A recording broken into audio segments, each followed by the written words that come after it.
Oh, mga fishing, magandang hapon. Welcome to my vlog. Andito tayo ngayon kay Bro Talim. Ayan, kasama ko siya ngayon. Kukunin ko lang yung yung floater na inarbor ko ba. Ito siya ngayon, mga ka-fishing. Ayan siya. Ayan. Mga ka-fishing, kung meron man dito na subscriber ko, ayan, pasensya na kayo, wala tayong vlog. Salamat sa pagpunta. Narito ako ngayon sa tabing ilog ng ng Marikina. Ayan. Thank you, Bro Joel. Okay. Oh, mga fishing, andito si Bro Talim. Yung mga followers natin dyan, follow lang kayo kay Bro Talim. Tsaka subscribe kayo sa YouTube channel niya. Yan.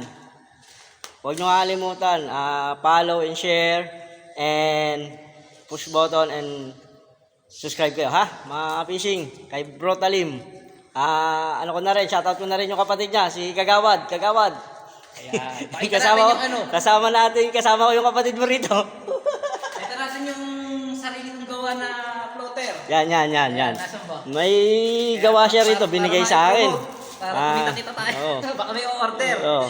Yung mga gustong umorder ng floater kay Bro Talim, PM nyo lang ako, sasabihin natin sa kanya. Ayan. Yan. Hanapin ko lang yung yung tingga. May kasama na siyang tingga, mga ka-fishing. Meron na siyang kasamang tingga pag bumili kayo. Ito hindi naman mahal. Murang-mura lang to para sa inyo. Hindi kami nagbebenta ng mahal. 50 pesos may kasama ng tingga, oh, 'di ba? Sampa kayo. Ha? Kundi kaya PM mo siya, PM po siya si Bro Talim po sa sa YouTube niya. PM lang po kayo doon.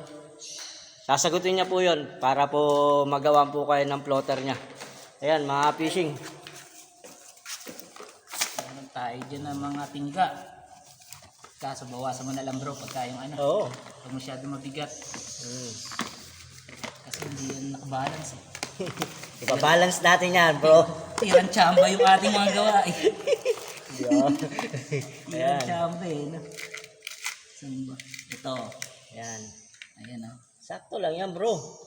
Sakto lang to, bro. Ayan. Ito yung niya, ito yung tingga niya. Kasi ito yung floater niya, magkasama na yan. Pag umorder kayo sa kanya is 50 pesos. Meron na. Yan. 50 pesos yan, mga bro. Kaya yung mga walang floater dyan, pang tilapia, maganda to. Yan. Kaya order na kayo sa kanya. Andito lang din siya sa Marikina.